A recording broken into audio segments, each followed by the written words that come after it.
Magandang buhay po mga kabebe. Ako nga pala yung duck girl ng Bukidnon at update na naman po ulit tayo sa mga alagang duckling natin at sa mga itik natin na nangangitlog po. Ito po yung talagang day 1 po natin dito sa area na to. Dito po sa Malibalay Simaya po mga kabebe. At yan nga po mga kabebe, ay update tayo sa mga duckling po natin.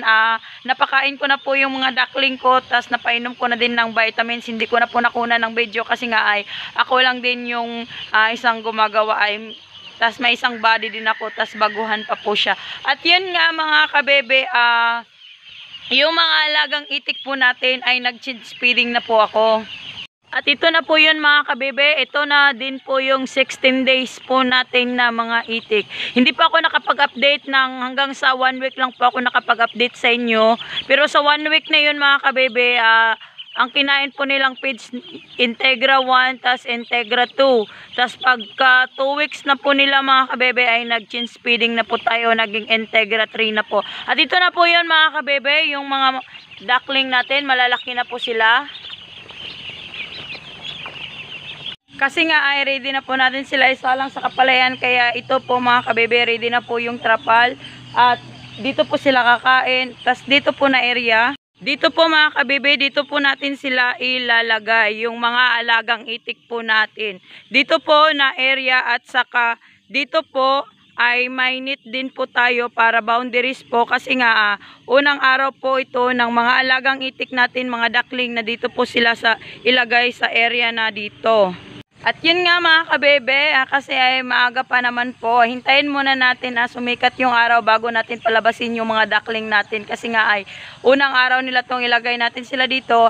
At ganun pa din po, sensitibo pa din po yung mga alagang duckling natin. Kaya nga mas mabuti nga, hintayin po natin yung sikat ng araw bago natin sila isalang dito sa area na dito na area. At yun nga, sinasabi ko nga palagi, kailangan natin sila ilagay dito para tipid din po tayo. Kasi pag di natin sila ilabas sa area, sa kapalayan mga kabebe, ang mangyayari po ay masyado pong malaki yung magagastos natin. Kaya nga ito po yung isang sekreto din, isang idea tips na di mo na kailangan pa maghanap ng malaking area para lang mabuhay mo o makaalaga ka po ng mga alagang itik. Kasi nga sa ganitong paraan pa lang po mga kabebe ay tipid na tipid ka na nun. Pag may kapalayan ka po sa area nyo niya, kasi tulad dito sa Bukidnon, ay huwag kayong mag-alala. Kasi nga, maraming paraan po ng pag-aalaga ng mga itik.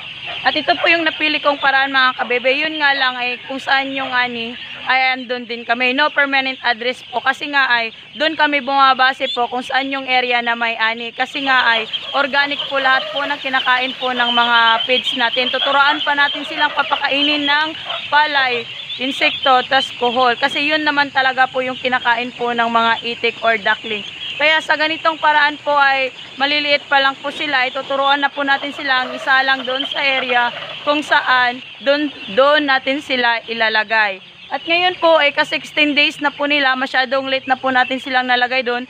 Okay na din po, 12 days to 15 days, pwede na natin sila ilagay sa kapalayan kasi nga ay bali exercise na din nila yon. Ngayon po ay linagyan po natin sila ng isang kahon, linagyan po natin ng net para naman ay masanay silang maglakad-lakad sa kapalayan hanggang sa masanay na po talaga sila. Yun nga lang ay bantay sarado ka din kasi nga makukulit talaga tong mga duckling natin. At yun nga, ito nga muna. At yun nga po mga kabebe, linagay na po natin yung mga duckling natin dito sa area kung saan ay pwede po sila magsanay na kumain po ng palay, insekto at kuhol. At ganito po yung paraan mga kabebe ng pag-aalaga po. Lagyan po natin ng net para naman ay todo iwas din na makalayo po sila kasi nga itong mga duckling po mga kabebe ay masyado pong malikot, lalo na po ay may tubig, kung saan po yung tubig ganun na ganun talaga yan sila mga kabebe. At yun nga mga kabebe, ito po yung unang araw po na nilagay po natin sila sa kapalayan para masanay po, at ito na po yun mga kabebe. Ito nga muna yung update natin sa mga alagang itik natin. At pupuntahan din natin yung mga alagang itik natin nga nangingitlog po mga kabebe. Kung ilang itlog na po ba ang meron. At yun nga mga kabebe, may dala po tayong tray at update na naman po tayo ulit kung ilang itlog na naman po ngayong araw na to. Kasi nga kahapon ay 11 na tray. Ngayon po ay trinabel po natin yung itik natin sa area kung saan ay pwede natin sila ilagay.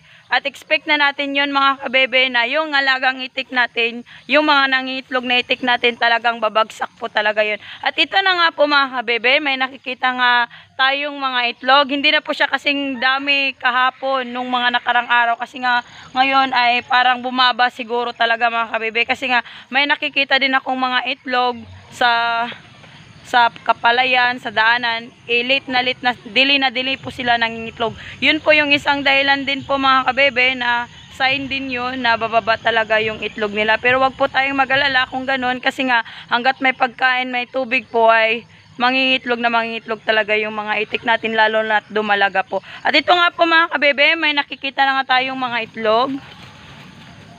At yun na nga mga kabebe ay tapos na po tayo namulot po ng mga puting ginto po, itlog po ng mga itik. At meron nga tayong siyam na tray, tas 4 po ay 6 kasi nabuak tong ay 7 day, nabuak ang 7 kabuk.